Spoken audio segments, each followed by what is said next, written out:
परमपूज्य श्री गुरु डॉक्टर काकांना साष्टांग वंदन. परमपूज्य मंदाताईंना साष्टांग नमस्कार. परम आदरणीय सुनील काकांना साष्टांग वंदन.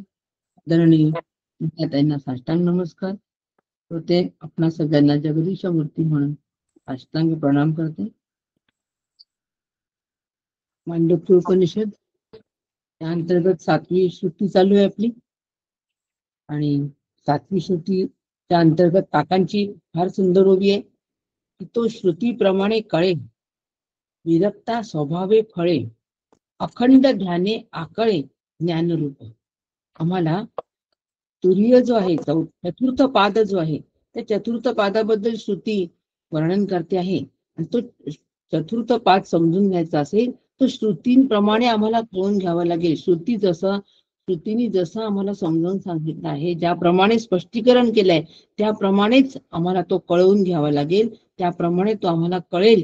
आणि एकदा श्रुतीने सांगितल्याप्रमाणे आम्हाला तो कळला की मग विरक्ती तिथे आपोआपच तयार होईल. विरक्ता स्वभावा फळे. विरक्ती तयार झाली की मग मात्र अखंड ध्याने आकळे. त्या चतुर्थ पादाचं आम्हाला अखंड ध्यान करायचं आहे, तेव्हाच तो आम्हाला आकळणार आहे, म्हणजे कळणार आहे, म्हणजे त्याचा बोध होणार आहे. बोधरूप ज्ञानरूप. आणि मग आम्ही ज्ञानरूप होऊ. हे काकांची ही ओवी अत्यंत बोलकी आहे. आणि संपूर्ण 7व्या क्रमांकाची जी श्रुती आहे, ही 7व्या क्रमांकाची श्रुती या ओवीप्रमाणे कशी अगदी विकसित होत गेली पा. उलगडीत गेलेले सगळे पदार्थ. म्हणून तो श्रुतीप्रमाणे कळे. आता श्रुतीप्रमाणे कळून घेण्यासाठी श्रुतीने आम्हाला सांगितलंय की तो बहिष्प्रज्ञ नाही, म्हणजे वृत्तीज्ञानाच्या रूपाने तो बाहेर जात नाही. बहिष्प्रज्ञ नाही म्हणजे अंतःप्रज्ञ नाही, म्हणजे वृत्तीज्ञानाच्या रूपाने तो आत सुद्धा नसतो. वृत्ती बाहेर जाते, काय करते, सुख दुःख गोळा करते. पण सुख दुःख जी होतात त्याचं ज्ञान जे होतं ते आतल्या वृत्तीला होतं. मग आत्म्याच्या अधिष्ठानावर सुख दुःखाचं ज्ञान होतं. ते अधिष्ठान मी आहे, माझा सुख दुःखाशी संबंध नाही, म्हणून सुख दुःख समेत कृत्वा. ह्यासाठी अंतःप्रज्ञ बहिष्प्रज्ञ हा विचार करणं फार गरजेचं आहे. असा तो आतमध्ये पण नाही, बाहेर पण नाही, निरपेक्ष व्यापक आहे. तो मी आहे. नो भयता प्रज्ञ म्हणजे तो अंतःप्रज्ञ नाही, बहिष्प्रज्ञ नाही. कारण स्वरूपाच्या ठिकाणी प्रज्ञा नावाची गोष्टच अस्तित्वात नाही. आत्मा हा ज्ञानरूप आहे. प्रज्ञान घन पण नाही. आत्मा प्रज्ञान घन पण नाही. आता या ठिकाणी श्रुतीने व्यतिरेकाची परिसीमा सांगितलेली आहे. ही श्रुतीने सांगितलेली व्यतिरेकाची परिसीमा आहे. ह्या व्यतिरेकाच्या परिसीमेतून आम्हाला श्रुतीप्रमाणे आत्मस्वरूप तुरीय आत्मा कळणार आहे. म्हणून तुरीय आत्म्याचा अंतःकरणाशी थोडाही संबंध नाही. आत्मा जिवंत नाही. काल काकांनी आपल्याला सांगितलं की आत्मा जिवंत नाही, जीव जिवंत आहे. कारण आत्म्याला जन्म नाही, मरण नाही, म्हणून आत्मा जिवंत नाही. हा एकाग्रतेने ऐका. फार सुंदर विषय श्रुतीने आमच्या समोर मांडलेला आहे. श्रुतीप्रमाणे कळे चाललंय सध्या आपलं चाललंय श्रुतीप्रमाणे कळे. मग तो अदृष्टम आहे, म्हणजे चर्मचक्षुंना दिसत नाही, ज्ञानचक्षुंना दिसतो. ज्ञानचक्षु स्वरूपापासून वेगळे नाही, पण तेही ऐक्य झाल्यानंतर निवृत्त होतात. म्हणजे परोक्षत्वाने आम्हाला आत्म्याचं ज्ञान होतं आणि अपरोक्षानुभूतीनंतर ते निवृत्त होतं. हे बारकावे टिपत आम्ही अभ्यास करावा हो. आणि हा कौशल्य जे आहे ते विचाराने अभ्यासाने विकसित करावं. स्थूल वस्तूंचा पाठलाग सोडावा, म्हणजे वैराग्य फळफळेल. विरक्ता स्वभावे फळे. ते केव्हा फळफळणार आहे? स्थूल वस्तूंचा पाठलाग सोडला तेव्हा. ज्यावेळी यापैकी काहीही नसतं, आता पाठलागही नाही, काहीच नाही, ती सहजावस्था आहे. तो अव्यवहार्य आहे. व्यवहारासाठी जीव जगतातील सगळ्या ह्या गोष्टी हव्यात, परंतु शरीर, प्राण, इंद्रिय, ज्ञानेंद्रिय हे सगळे हवा तेव्हा व्यवहार होतो. व्यवहार प्रपंचाचं अंग आहे. तो एकमेव अद्वितीय आत्मस्वरूपाच्या ठिकाणी हे एकही अंग नाही, असा तो निरवय आहे. आपण आतापर्यंत निरवयचं काय म्हणत होतो, आता निरवय बघा कोणते अंग आम्हाला श्रुतीच्या माध्यमातून, मांडुक्याच्या माध्यमातून समजून घ्यायचे आहे. हे एकही अंग नाही, म्हणून एकमेव अद्वितीय आत्मस्वरूपाच्या ठिकाणी एकही अंग नसल्यामुळे तो अव्यवहार्य आहे, तो अग्राह्य आहे, कोणत्याही पद्धतीने ग्रहण करता येणार नाही. ज्ञानेंद्रिय, अंतःकरण बुद्धीने तो जाणता येणार नाही. समर्थ याला निघोट म्हणतात, म्हणजे घोट घेता येत नाही, म्हणजे त्याचा भोगच घेता येत नाही, कारण भोग घेणारा दुसरा पाहिजे असतो. हा एकमेव अद्वितीय आहे.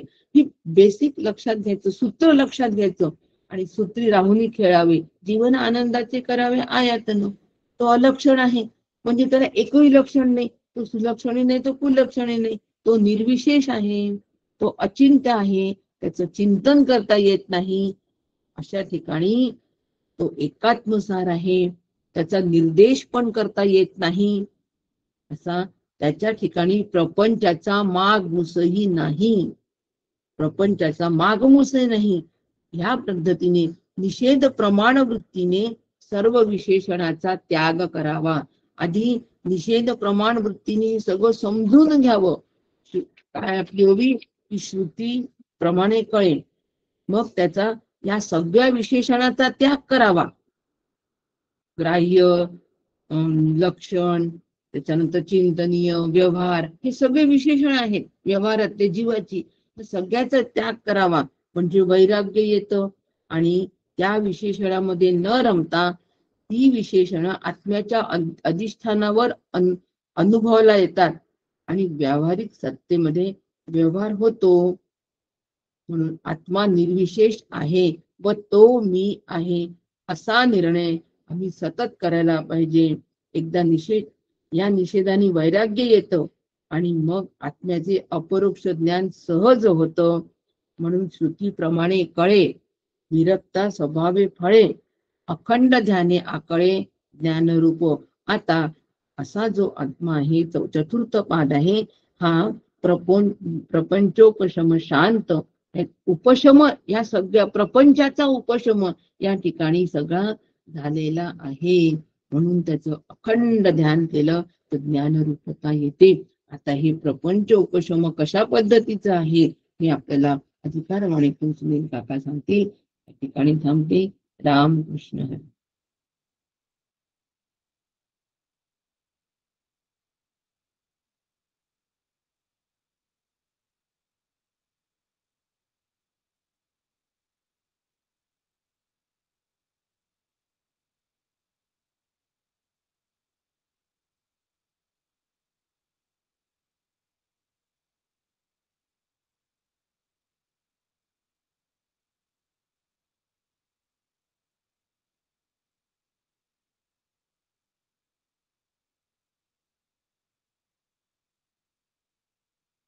हरे राम राम राम हरे हरे, हरे कृष्ण कृष्ण कृष्ण हरे हरे, हरे राम राम राम हरे हरे, हरे कृष्ण कृष्ण कृष्ण हरे हरे।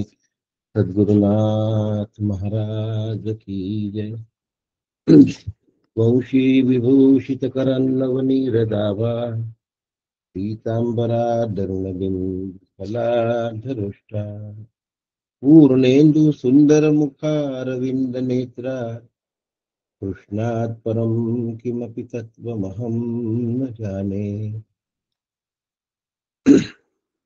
सदा शिवसमारम्भां शङ्कराचार्यमध्यमाम्, अस्मदाचार्यपर्यन्तां वन्दे परम्पराम्, वन्दे गुरुपरंपरा। सद्गुरुनाथ महाराज की जय। परम पूज्य सद्गुरु डॉक्टर श्रीकृष्ण दत्तात्रय देशमुख यांच्या श्रीचरणी साष्टांग वंदन करतो। आदरणीय पूज्यनीय मंदाताई गंधे यांना अष्टांग दंडवत घालतो. आदरणीय नीलाताई यांना वंदन करतो. आपण सगळे श्रोतृवृंद भगवत स्वरूप आहात, आपणास वंदन करतो आणि आपल्या सगळ्यांबरोबर अभ्यासाला प्रारंभ करतो. अभ्यास प्रारंभ करताना शांती पाठाचा उल्लेख असतो. कानी सद्वचन ऐकावे, यज्ञकर्मी समर्थ व्हावे, नेत्री शुभची पहावे आम्ही सदा, इंद्रिये आणि शरीर स्थिर करोनी स्तुती पर, देवा लागी आयुष्य हितकर भोगो आम्ही. इंद्र महान कीर्तिवंत, उषा अति ज्ञानवंत, चक्ररूप गरुड बलवंत, अरिष्टनाशी जो चतुराननाचा पुत्र, बृहस्पती ज्ञानवंत, आमुचे कल्याण अनंत करो सदा.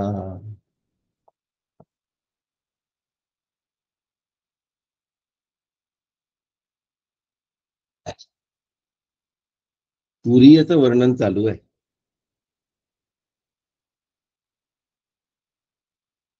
आणि एवढं छान पद्धतीने वर्णन आहे त्याचं, पण आमच्या लक्षात ती पद्धत आली का हा महत्वाचा भाग आहे. नांतप्रज्ञम न बहिष्प्रज्ञम, नो भयता प्रज्ञम न प्रज्ञानघनम न प्रज्ञम ना प्रज्ञम. सगळी नकाराची घंटी आहे बघा. आणि ही नकाराची घंटी वाजवत असताना, नकाराची घंटी म्हणजे निषेध, आणि या निषेधातून हे सांगण्याचा प्रयत्न केला जातो आहे की तो अंतप्रज्ञ पण नाही, बहिष्प्रज्ञ पण नाही, उभयप्रज्ञ पण नाही, प्रज्ञान घन पण नाही, मग ज्ञान रूपही नाही आणि अज्ञान रूपही नाही, आता शून्य पण नाही. आता तो कसा आहे, कसा नाही नाही नाही नाही सांगणं चालू झालं. कसा आहे, आता ह्यातला काही नाही म्हणजे मग आम्हाला जसे अनुभव आहे तसा तो आहे का असं सांगावं लागतं. मग आम्हाला बघण्याची सवय आहे, आम्हाला वस्तू दिसते म्हणून मग तो दिसतो का नाही दिसत म्हणून अदृष्टम. आम्हाला व्यवहाराची सवय आहे म्हणून अव्यवहार्यम. आम्हाला देण्या घेण्याची सवय आहे अग्राह्यम. आम्हाला चांगल्या किंवा वाईट लक्षणांची सवय आहे म्हणून अलक्षणम. आम्ही वस्तूचं रूप आकार अवयव याप्रमाणे चिंतन करू शकतो, पण तो तसा नाही म्हणून तो अचिंत्यम. अव्यपदेशम. आता या ठिकाणी ते म्हणतात की त्याचा निर्देश करता येत नाही. आम्हाला सगळ्या गोष्टी निर्देश करता येतात, याचा निर्देश नाही करता येत म्हणून अव्यपदेशम. मग आता तो कसा आहे, आत्मप्रत्यय सारम. आता तो कसा आहे हे सांगण्याचा प्रयत्न चालू झाला. आतापर्यंत आमच्या बुद्धीला जे जे कळतं, जे जे गवसतं तसं सांगण्याचा प्रयत्न होता आणि तशातून तो नाही नाही नाही पर्यंत आलं. आता प्रपंचोपशमम शांतम शिवम अद्वैतम चतुर्थम मन्यते स आत्मा स विज्ञेय. जाणण्यासारखं काय आहे, जाणल्या काय जाऊ शकतो त्याचं वर्णन या ठिकाणी चालू आहे. म्हणून काल अव्यपेश या शब्दाचं निर्देश करता येत नाही असा अर्थ सांगितला. आता एकात्म प्रत्यय सार, सगळं एक जिनसी आहे. अहो एक जिनसी आहे तर मग तुम्ही सद्गण आहे म्हणता, चिद्घनही आहे म्हणता, आनंद घन पण आहे म्हणता, तुम्ही असं पण म्हणता, आणि इकडे तुम्ही असं पण म्हणता की हा एक जिनसी आहे, एकांत प्रत्यय सार आहे. मग आता या दोन मध्ये काय फरक आहे. अहो तो एकच आहे. समजवण्यासाठी त्याला सद्घन सांगावं लागतं, चिद्घन सांगावं लागतं, आनंद घन सांगावं लागतं. सूर्य एकच आहे, पण त्याचा प्रकाश, त्याची उष्णता आणि त्याचा गोलाकार असं सांगावं लागतं. आणि म्हणून या ठिकाणी ते म्हणतात की तो प्रपंचोपशमम शांत. प्रपंचाचा जो उपशम आहे, उपशम शब्दाचा अर्थ स्थिरावणे.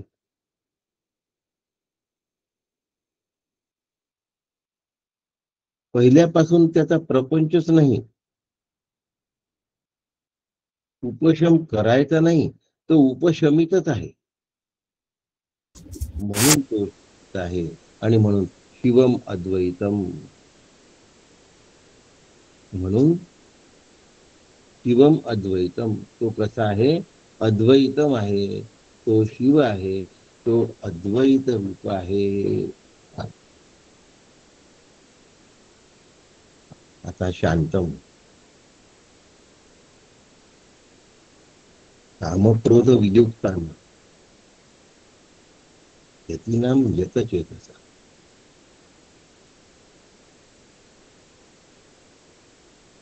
तो शांत कसा आहे? काम नाही, क्रोध नाही, अशी शांती या ठिकाणी सांगितलेली नाही.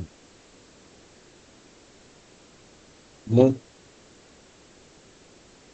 दुसऱ्या कोणत्या पद्धतीची शांती सांगितली आहे?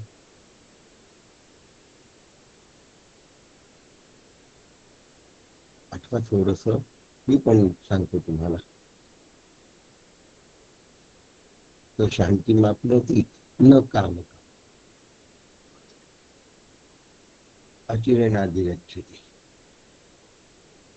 आता या ठिकाणची जी शांती आहे, श्रद्धावान लभते ज्ञानम आहे बरं का.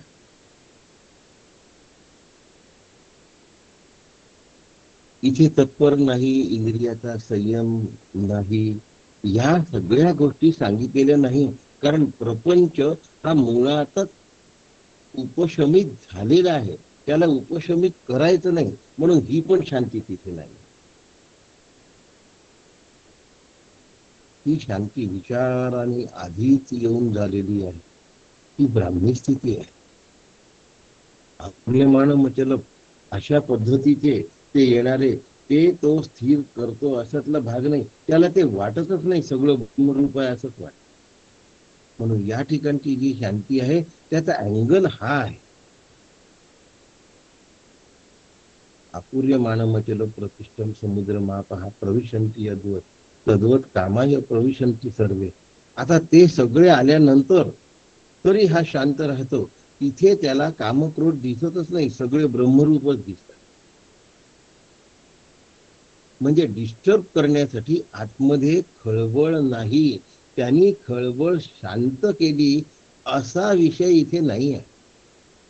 मांडुक्याची मांडलेली शांती जी आहे, प्रपंचोपशमम शांतम, ही जी प्रपंचाचा उपशम केलेली शांती आहे, ही शांती मुळातली शांती आहे. ही प्रथम पासून अस्तित्वात असलेली शांती आहे. इथे कुठलीच खळबळ त्याला अशांत करत नाही. आपल्याला ठाऊक आहे की अशांतीचे नेहमी दोन कारण असतात. का ठाऊक आहे म्हटलं? आपला नित्याचा अनुभव अशांतीचाच आहे. नाव असतं शांता.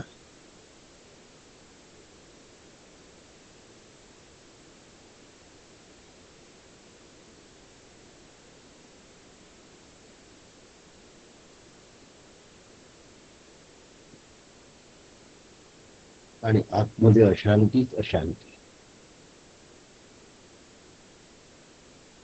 म्हणून अशांतीला दोन कारणे असतात. एकाला म्हणतात बाहेरची अशांती, बाहेरची कारण ज्यामुळे अशांती निर्माण होते. एकाला म्हणतात आतली कारण. आता इथे आपण दोन भागात विभागून टाकतो. बाहेरचं कारण, बाहेरचं कारण कशाला म्हणतात? शेअर मार्केटमध्ये शेअरचे भाव पडले,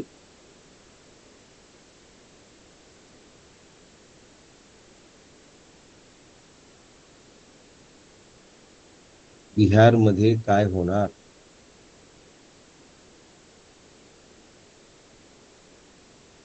मोदीच्या मागे अमेरिका हात धुवून लागलेली आहे. त्यांचा एजंट बांगलादेशमध्ये मरण पावला.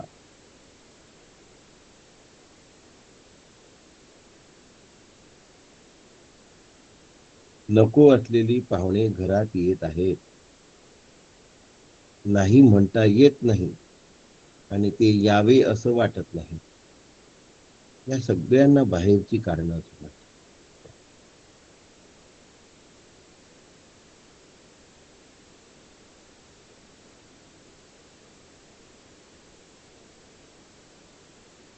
आता आम्ही अमरावतीच्या गोपालकृष्ण मंदिरातल्या कार्यक्रमाला जाणार. आता तिथे गेल्यानंतर यवतमाळात कसं होईल? नात नातींच्या शाळेचं काय होईल? आईकडे कोण लक्ष देईल? नीट दिल्या जाईल की नाही असा विचार केला तर त्यापेक्षा न जाऊन थांबलेलं बरं. पण जातो आहोत तर इकडला विचार सोडला पाहिजे. याला बाहेरची शांती असं म्हणतात. लोकांना 4 दिवस 6 दिवस या म्हटलं तर ते 3च दिवस येतात. छान संधी दिली होती भरपूर दिवस येण्याची, पण नाही नाही एवढं पुष्कळ झालं. या की हो, आम्ही या म्हणतोय तर तुम्ही कशाला? पण नाही.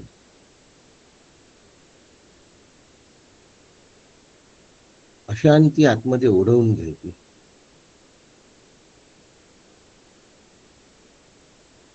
अशांतीची आतली कारणं आणि अशांतीची बाहेरची कारणं अशी अशांती 2 पद्धतीने असते. आपण आता बाहेरच्या कारणाने येणारी अशांती प्रारब्धवश असते. नको ते पाहुणे येणार आहेत, काही करू शकत नाही तुम्ही. ते आल्यावर तुम्हाला हसावंच लागतं. पण आतल्या अशांतीबाबत विचार करून आम्ही थांबवू शकतो. बाहेरची अशांती विचाराने थांबणार नाही का? थांबेल. बाहेरच्या अशांतीचे कारण नाही थांबणार. येणारा पाहुणा नाही थांबणार. तो आल्यानंतर त्याच्याशी आम्ही शांततापूर्ण व्यवहार करू शकू अंतःकरणाच्या. हे आमच्या हातात असतात बरं. काही लग्नाचे पाहुणे असे असतात की ज्यांना पत्रिका अशी टाकायची की जे लग्न झाल्यावर त्यांच्या हातात आली पाहिजे. आता गेला काळ मोबाईल आल्यामुळे. नाही तर पूर्वी असं होतं की त्यांना पत्रिका तेवढ्या उशिरा टाकायची की त्यांना पत्रिका मिळते त्यावेळेला विवाह सोहळा होऊन गेलेला असतो.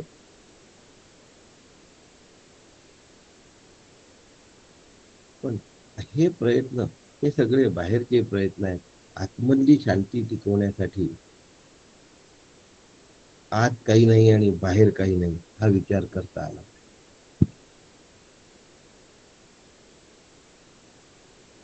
आत्ता परवा पुसदला पंचदशी सांगताना आत आणि बाहेर हा विषय मी सविस्तरपणे समजावून सांगितला आणि वक्तव्यामध्ये शैलका कोणी तो सविस्तर घेतला आहे. अंगणात आहात, बाहेर आहात का रस्त्यावर? अंगणात या. अंगणात आहात का बाहेर? घरात या. घरात आहात का बाहेर? डायनिंग हॉलमध्ये या. तर आत ज्याला आम्ही म्हणतो आणि बाहेर ज्याला म्हणतो, बाहेर आतमध्ये बदलतं आणि आत पुन्हा बाहेर मध्ये बदलतं.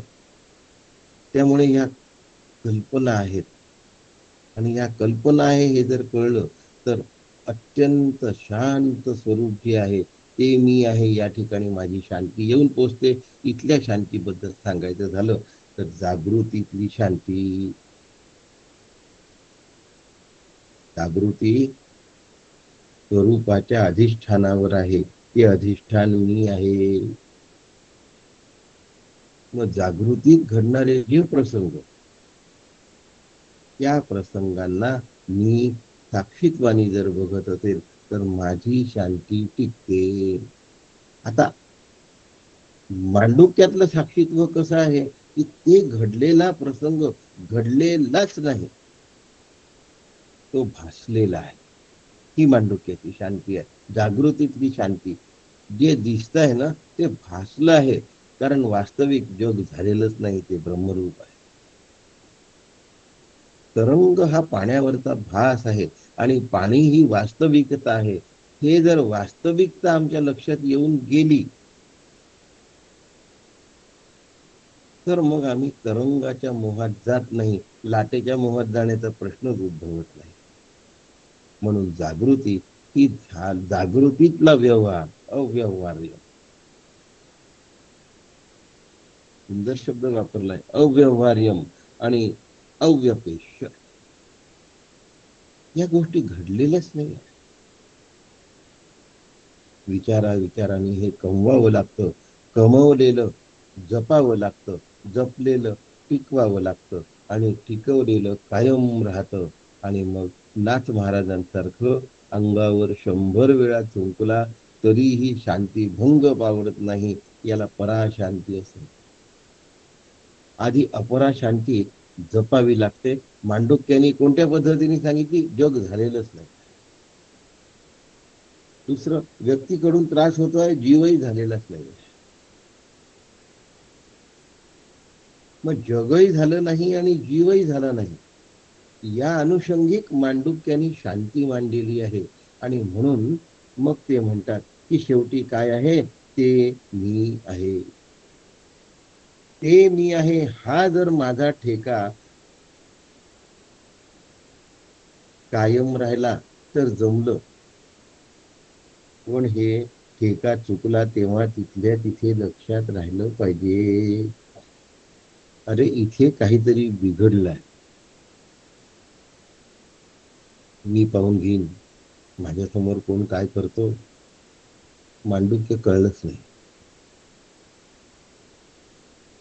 म्हणून आतल्या आणि बाहेरच्या विचारांना आम्ही वाहत जाण्याची शक्यता असते आणि ते होऊ नये असं जेव्हा आम्ही सांभाळतो, ती अपराशांती एक दिवस पराशांतीला जाऊन मिळते. वाहत गेल्याबरोबर लक्षात आलं तर साधक या नात्याने आपली चूक आपण लक्षात ठेवून घेऊ शकतो, दुरुस्त करू शकतो. मी शिव आहे आणि शिव जो आहे तो अत्यंत पवित्र आहे.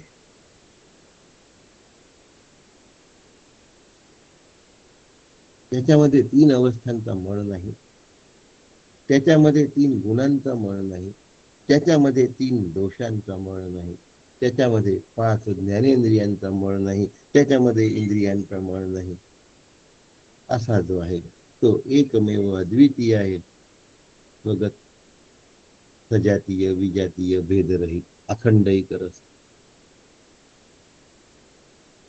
पुन्हा आला विषय, एकम एवम अद्वितीयम.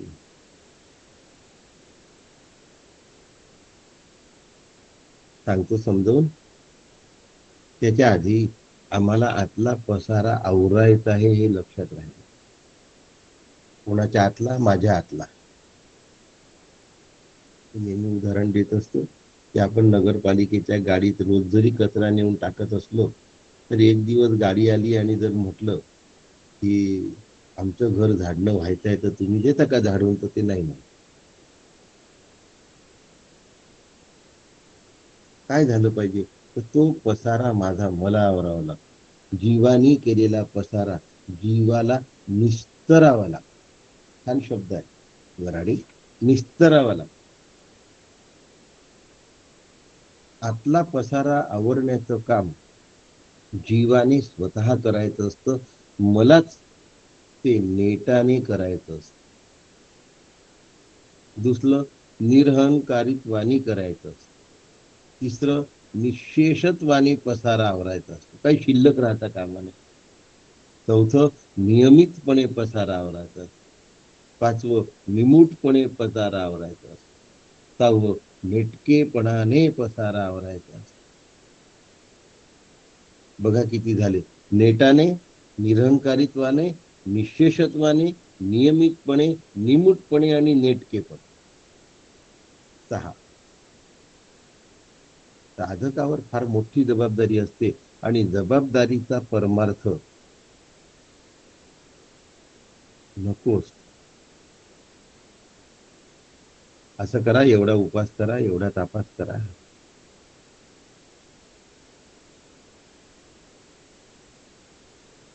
एवढ्या माळा करा, असा असा यज्ञ करा, तसं तसं.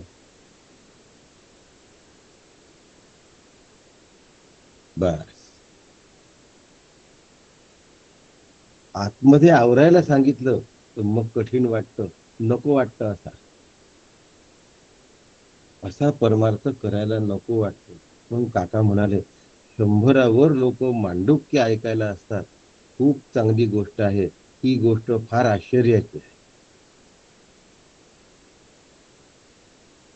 आतापर्यंतच्या उपनिषदामध्ये 125 पर्यंत आकडा जायचा, 115 ते 125. आता हा 100 ते 115 जातो. 10-15 लोकांची गैरहजेरी असते, फार नाही. एका मोबाईलवर 2 जण ऐकणारे खूप जण आहेत एका घरामध्ये. इको येतो म्हणून ते एकाच मोबाईलवर दोघही जण ऐकतात, हेही बरोबर आहे. पण 150 लोक जरी ऐकत असले तरी भरपूर झाले.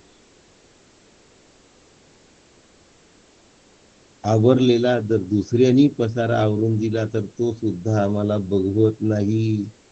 आवरलेला चालत नाही. परस्पर जर आवरला गेला तर ते खपत नाही. आता मला माहिती आहे की या शब्दाचे अर्थ नसतील कळले. पुष्कळ पसारा असतो. आम्हाला पसाऱ्याची सवय लागली. परस्पर आवरल्या गेला आणि दुसऱ्यांनी आवरल्या गेला म्हणजे काय, या शब्दांचं थोडं स्पष्टीकरण या ठिकाणी.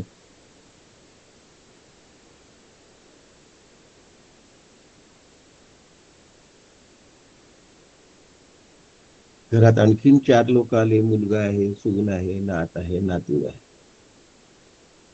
त्यांची बदली झाली आणि ते दुसऱ्या गावाला पुन्हा गेले तर आम्हाला घर सुनं सुनं वाटतं. आता बदली झाल्यामुळे त्यांना दुसरीकडे जावं लागलं.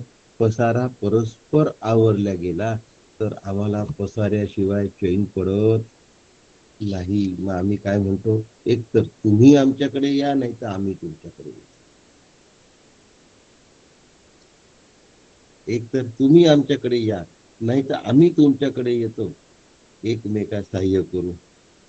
कोणता पंथ आहे बाबा? अहो, परस्पर पसारा आवरला गेला तर शांत राहा की त्या पसाऱ्यात. पण त्या पसाऱ्याशिवाय आम्हाला जगताच येत नाही.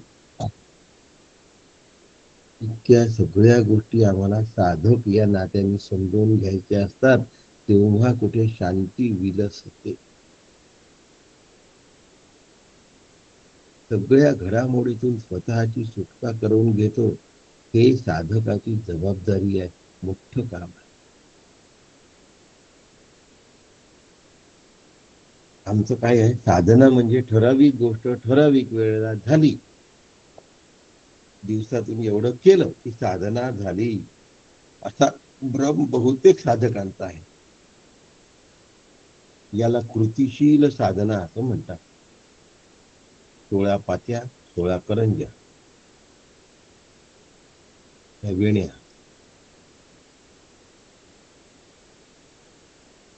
21 मोदक, जमलं. तसं सकाळी उठून साधनेला बसले, संध्याकाळी उठून साधनेला बसले, झालं. पण दिवसभर माझ्या वागण्यामध्ये साधना आहे का, हे कोणी तपासायचं? म्हणून डॉक्टर काका म्हणतात, आमच्यातला परमार्थ नेहमी ऑक्सिजनवर असतो. आणि प्रपंचाला भरपूर वाव असतो. परमार्थ ऑक्सिजनवर असतो. आहे की नाही, आहे की नाही, आहे की नाही, दुगदुग दुगदुग दुगदुग.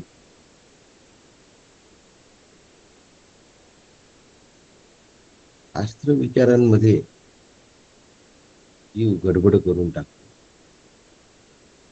म्हणून अद्वैतम परमार्थतः. मी सांगणार होतो, जगत भेद, सजातीय भेद आणि विजातीय भेद. पिकू, त्याचं बी आणि त्याचं साल, याला स्वगत भेद असं म्हणतात.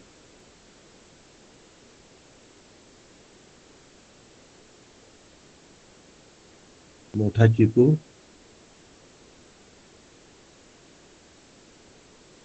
आतमधून लालबुंद असलेला चिकू सजातीय भेद झाला. चिकू आणि सीताफळ हा विजातीय भेद झाला. चिकू आणि दगड हा विजातीय भेद झाला.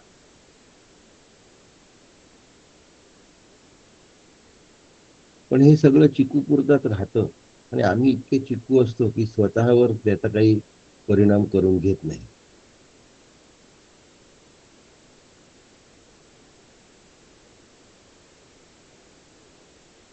माझ्या शरीरात निरनिराळी इंद्रिये आहेत हा स्वगत भेद आहे. माझ्या शरीरात निरनिराळी इंद्रिये आहेत हा स्वगत भेद आहे.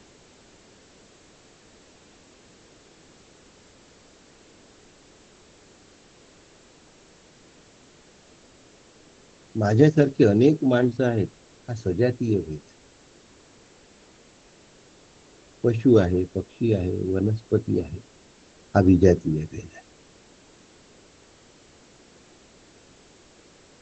एवढा अभ्यास स्वतःला भिडवून घेता येईल तेवढी मजा आहे, नाहीतर काही मजा नाही.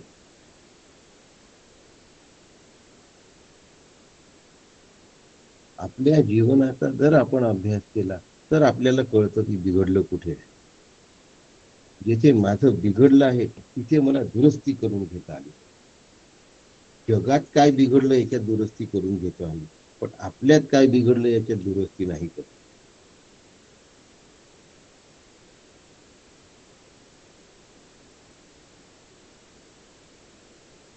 स्वतःचं ऑपरेशन स्वतः करणं खूप कठीण असतं, कारण स्वतः मधला दोष दिसत नाही. तो दोष नाहीच असं वाटतं. परमार्थात स्वतःच साधून घ्यावं. परमार्थ मतलबी लोकांचा आहे. पहिल्यांदा माझा मोक्ष साधला पाहिजे. आत्मानो मोक्षार्थम आणि मग जगद्गीता. मला माझा मोक्ष साधावासा वाटत नाही आणि मी दुसऱ्याला दुरुस्त करण्याच्या मागे लागतो.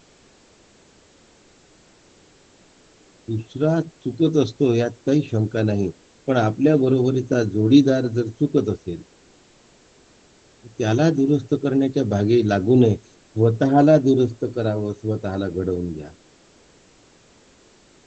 परमार्थामध्ये अस्सल जोडीदार मिळणं महाकठीण बाब आहे.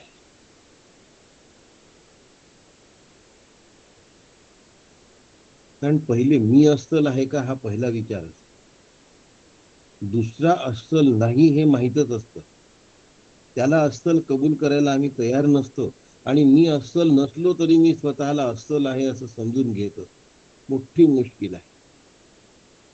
आणि जर पती पत्नी दोघ जण संसार परमार्थ सह करत असतील तर त्यांनी एकमेकांच्या चुका काढू नये. तुम्ही अस्सल जोडीदार नाही असं अर्धांगाला कुणीही सांगू नये, नाहीतर सगळा प्रपंचही बिघडतो, परमार्थ होतच नाही. मी अस्सल आहे असं तर कधीच दाखवू नये, जोडीदारामध्ये नाही, कुठेच. म्हणून आपले सोबती अर्धांग सोबती हे अस्सल जोडीदार असतील इथपर्यंत नाही अपेक्षा करू. मीच अस्सल आहे असं ज्याला वाटतं तो अस्सलपणाची टिमकी वाजवतो.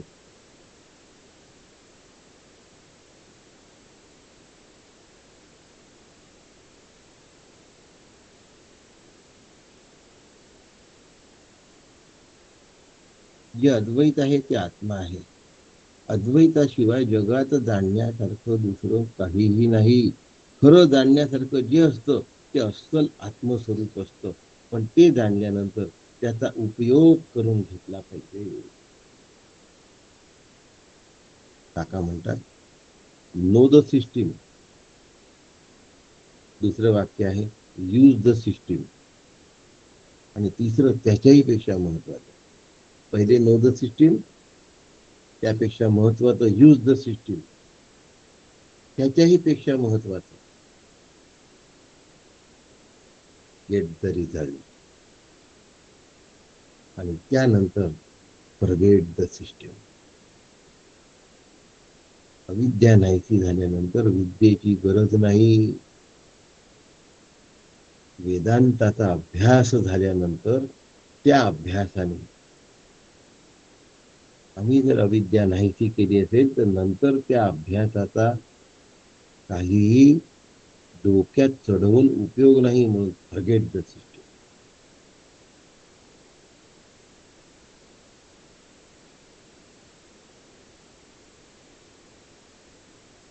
शब्दाने अभ्यास हा शाब्दिक अभ्यास, हा परोक्ष अभ्यास, हा गुण, जाती, क्रिया, संज्ञा आणि संबंध या 5 गोष्टींवर अवलंबून आहे.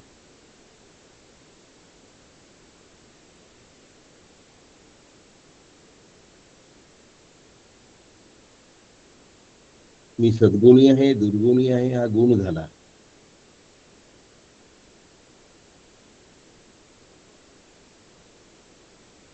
माझी जातीचा मज भेटो कोणी, आवडीचे धनी फेडावया, ही जात झाली. हा परमार्थाचा आणि हा परमार्थ न करणारा, अशी 2 जाती आहेत. ज्याला याची आवड आहे, ज्याला परमार्थाचं वेड आहे.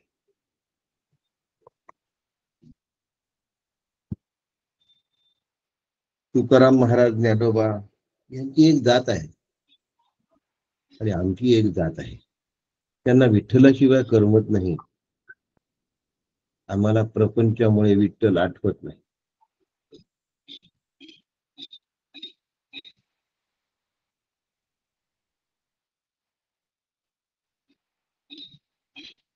पण आपल्या आवडीचा, आपल्या पद्धतीने परमार्थ करणारा जर आम्हाला मिळाला तर भाग्यवान आहे म्हणून समजा.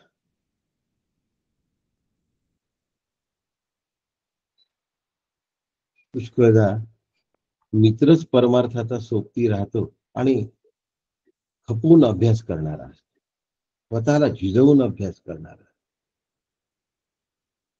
कुठे कुठे अर्धांगच झोकून देणारं असतं आणि परमार्थामध्ये स्वतःला लावतात. कृतिशील परमार्थाबद्दल बोलत नाहीये मी, विचारशील परमार्थाबद्दल बोलतोय.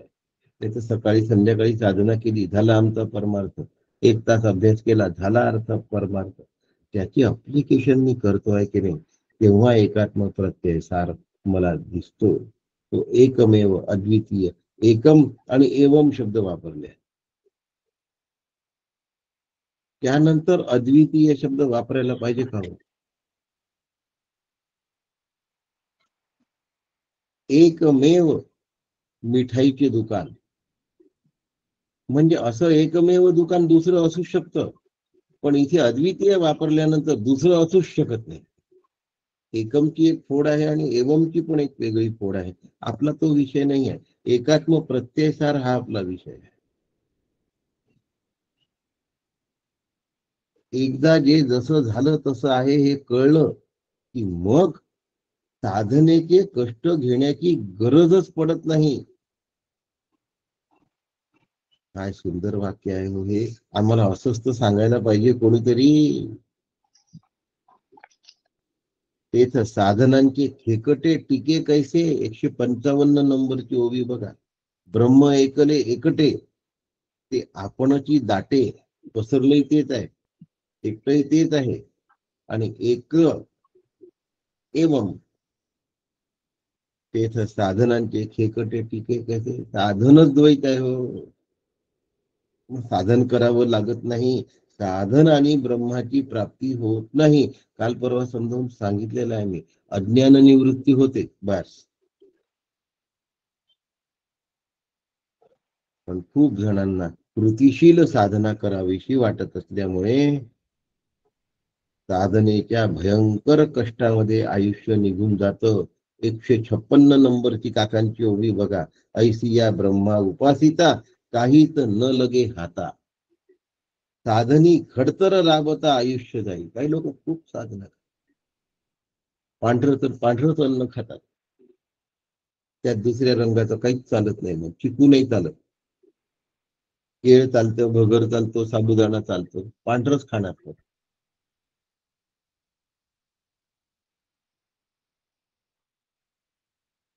साधनांचे खेकटे, याला कृतीशील साधना. दर्शन झाल्याशिवाय तोंडामध्ये पाण्याचा थेंब घेत नाही. चांगला आहे. दर्शनाचं वेळ निर्माण झालं पाहिजे याच्यासाठी आहे हे. पण वेळ निर्माण झाल्यानंतर याची गरज आहे काय? आणि जर याची गरज राहिली तर वेडाची आठवण राहत नाही. कशाचं वेळ? पण तोंडात मी पाणी न घेता भेटतात लोक बरं का. अगदी आमच्या यवतमाळात सुद्धा मी 4-4 वाजेपर्यंत तोंडात पाणी सुद्धा घेत नाही, असं त्यांनी आम्हाला दुपारी 4 वाजता जेवायला बोलवून सांगितलं. सकाळ दुपारी 4 वाजतापर्यंत तोंडात पाण्याचा थेंबही घेत नाही. आता तुम्ही जेवा, मग मी अन्न पाणी घेईन. सुख, समाधान, शांती हवी असते, पण जीव भलतीकडे शोधायला गेला की मग अद्वय अखंड आनंदाची प्राप्ती राहून जाते.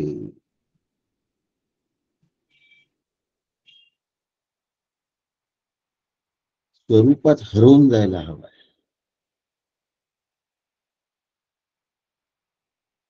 अंतःकरण जर दुसरीकडे अडकलेलं असेल तर स्वरूपात हरवून जाणं शक्य नाही होत.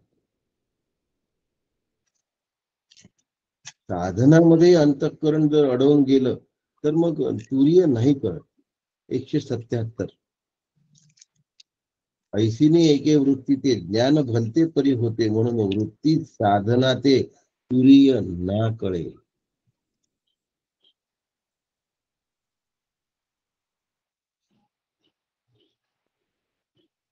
वृत्ती साधना आत्मज्ञान नाही हो.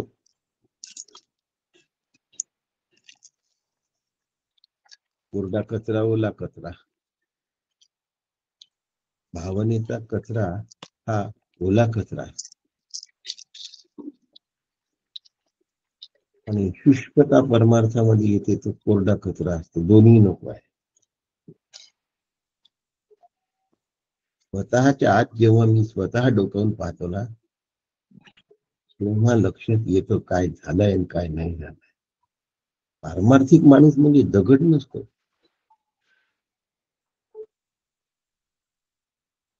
कुणाला काही झालं तरी मला काहीच वाटत नाही, हे असलं नाही आहे प्रकार. आतमध्ये परमार्थ बरोबर बसवून घ्यावा लागतो, आणि कसं बसवून घेतलं तर मोठं यश येतं, नाहीतर यश येत नाही. म्हणून परमार्थाला फुल टाइम कॉन्स्टंट परस्यूट असं म्हणतात. योगी अरविंदांनी याला फुल टाइम परस्यूट असं म्हटलंय, आणि डॉक्टर काकांनी फुल टाइम कॉन्स्टंट परस्यूट असं म्हटलं. काकांनी एक कॉन्स्टंट शब्द अजून टाकलाच त्याच्यात, फुल टाइम कॉन्स्टंट परस्यूट. योगी अरविंदांनी फुल टाइम परस्यूट असं म्हटलं. पार्ट टाइम जॉब नाही आहे. पार्ट टाइम जॉब करणाऱ्या शिक्षकाला, प्राध्यापकाला फार कमी पैसे मिळतात.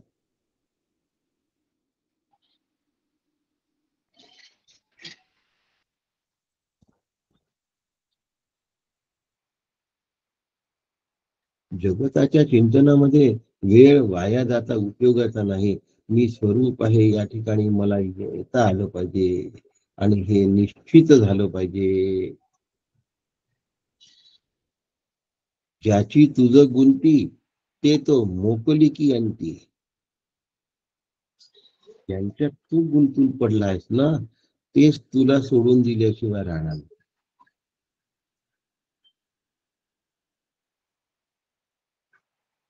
तेथेची आहे परम दुःख.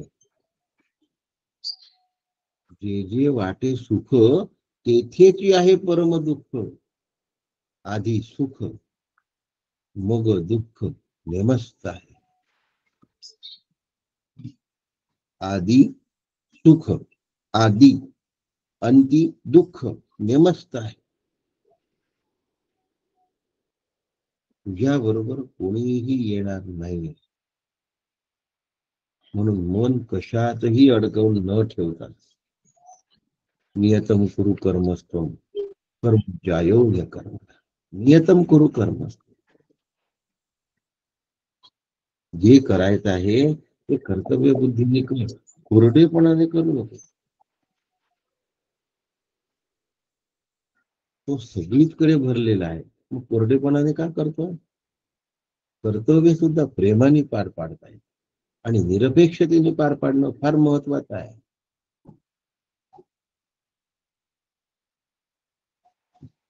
भावनिक गुंतवणूक नसावी, प्रेमाने केलेलं असावं, पण ममत्वाने केलेलं नसावं. जे केलं त्यात नंतर दुःख होत असेल तर ते प्रेमाने केलं नाही, ते ममत्वाने केलं. माझी गरज संपली, आता मला त्यांच्याशी काही देणं घेणं नाही. आणि आता माझी गरज आहे ते माझ्यासाठी धावून आले नाही, मी तेव्हा इतकं करत होतो.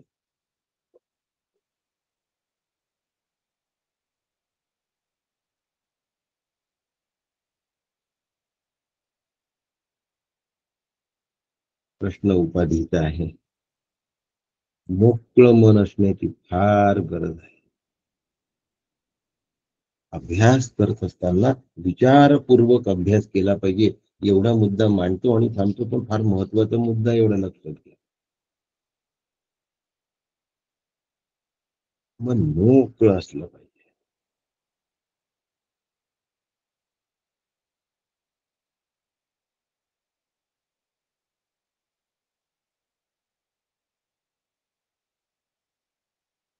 मन खुलं असलं पाहिजे. शास्त्र ग्रंथ आणि संत ग्रंथ यांचा हातात हात घालून प्रवास असला पाहिजे. काका नेहमी सांगतात, एक शास्त्र ग्रंथ वाचा, एक संत ग्रंथ, आणि दोघांचा मेळ होतोय की नाही, तो माझ्या जीवनात मेळ येतोय की नाही. शास्त्र ग्रंथ आणि संत ग्रंथ महत्वाचा आहे, लक्षात ठेवा. त्याप्रमाणे मला माझी घडी बसवून घेता आली पाहिजे, मग जे व्हायला पाहिजे ते होईल.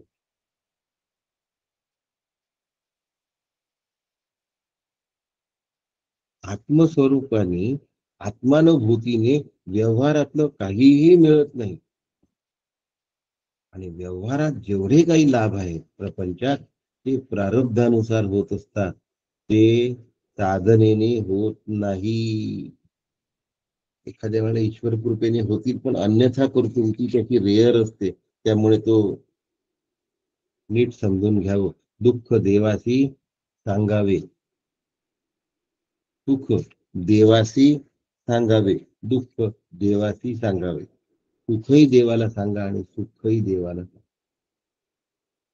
आता दुःख देवाला सांगत असताना त्याच्या पायाशी गिडगिडणं अपेक्षित नाही आहे तुकोबांना, लाचारी अपेक्षित नाही आहे तुकोबांना. तुझं देणं जसं आहे तसं मी आनंदाने स्वीकारलेलं आहे. माझा मुलगा जसा आहे तसा मी आनंदाने स्वीकारले आहे. त्याची आर्थिक स्थिती जशी आहे ती मी आनंदाने स्वीकारली आहे. माझी सून जशी आहे ती मी आनंदाने स्वीकारली आहे. माझे जावई जशी आहेत ते मी आनंदाने स्वीकारले. रडूबाई नाही, दुःख देवासी सांगावे, ह्याच्यामध्ये रडणं अपेक्षित नाहीये, गयावया करणंही अपेक्षित नाहीये, देवा म्हणून तोंड वेंगडणं पण अपेक्षित नाही.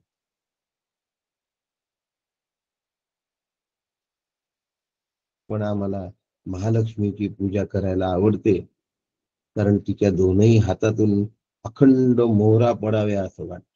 पण विष्णूच्या मागे लागत नाही. व्यापनोती ती विष्णू, ही लक्ष्मी विष्णूच्या पायाशी आहे. पायाशी आहे हा शब्द अपमानजनक अर्थाने वापरत नाहीये, लक्षात घ्या. पण तिलाही विष्णूच अपेक्षित आहे. व्यापनोती ती विष्णू, विष्णूच प्रभ विष्णवे. सहस्त्रनाम बघा, विष्णू सहस्त्रनाम. अपेक्षांची रांग लागली की माणसाची मोकळी अंतःकरण वृत्ती अपेक्षेच्या मनोऱ्याने जड होऊन जाते, आणि मग तो मनोरा एक दिवस कोसळून पडल्याशिवाय राहत. शांती शब्द सुरू आहे, बरं मी विसरलेलो नाही, लक्षात. अशांती काय येते हे सांगू. अंतःकरण शांत झाल्यावर, सुखरूप झाल्यानंतर शांती, तृप्ती, समाधान हा परमार्थाचं देणं आहे. याचं व्यावहारिक मिळकतीशी कंपॅरिझन सुद्धा होऊ शकत नाही. हो, कोळशाची सोन्याशी कंपॅरिझन होईल का? दोन्ही पृथ्वी तत्व असलं तरी परमार्थिकांनी जगातलं काहीही मिळवण्यासाठी काहीही करायचं नसतं. ते प्रारब्धानेच मिळत असतं. माझा विषय सुरू आहे. माणसाला मोकळ्या मनाने राहता येत नाही, मोकळ्या अंतःकरणाने राहता येत. अहो, आनंदाने हसता सुद्धा येत नाही. एखादी गंमत झाली ना तरीही मोकळ्या मनाने हसत नाही तो लोक. हसणं सुद्धा असं तोंड सुद्धा लवकर उघडत नाही. खुल्या मनाने हसत सुद्धा नाही.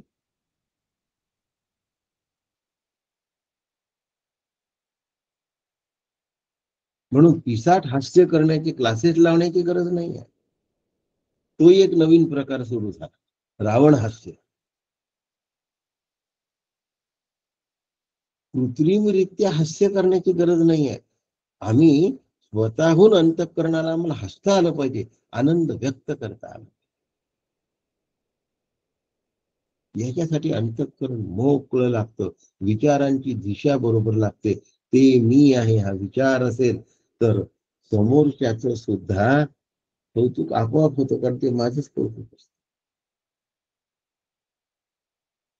परमार्थ चिंतनाची दिशा कधी चुकता कामा नये, दिशा कधी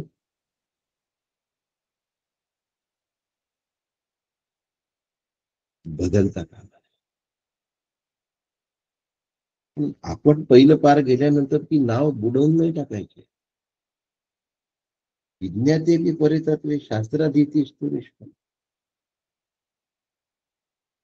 मोक्ष मिळवून घेतला की साधन बुडवून टाकायचं नाही, इतरांच्या कामी येणार आहे. पण मोक्षाच्या मार्गावर रांगच नाही, रिकामं असतं. काका म्हणतात एकच खुर्ची आहे, तिथे बसायला कोणी येत नाही, गर्दी तर नसतेच नसते. त्या रांगेत जायला आणि स्वतःला ताऊन सलाखून तयार करून घ्यायला विचारांनी कोणी तयार नाही.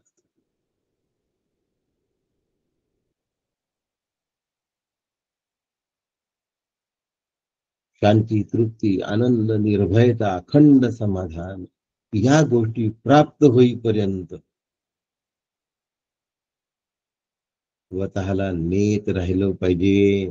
या हाताला लागेपर्यंत पाठलाग करत राहायला पाहिजे, पाठपुरावा करत राहायला. असा पाठपुरावा जेव्हा मला करता येईल तेव्हा माझ्या हाताला मोक्ष लागणार आहे. कुणाच्या वागण्याने आमच्या शांती दिवसेंदिवस जर डिस्टर्ब होत जात असतील तर मग मी काय शिकलो?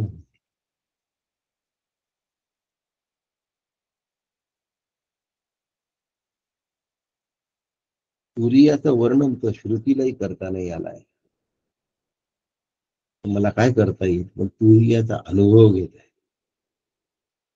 त्यासाठी चित्त शांत पाहिजे, मोकळं पाहिजे, आनंदी पाहिजे, प्रसन्न पाहिजे, समाधानी पाहिजे. काय करता? समाधान मानून घ्यावं लागतं. हो आता अरे घ्यावं कशाला लागतं? त्यांच्यामुळे तुझं समाधान का बिघडतोय? तू तुझ्यामुळे तुझं सांभाळ घे. ते असे वागतात.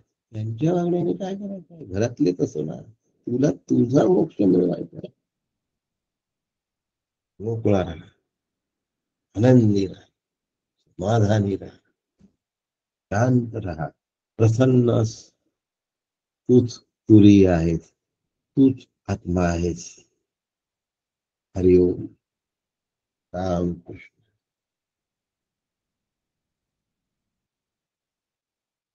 नमस्कार करतो सगळ्यांना. रामकृष्ण हरी काका. रामकृष्ण हरी काका. रामकृष्ण हरी काका. राम रामकृष्ण हरी काका. रामकृष्ण हरी काका.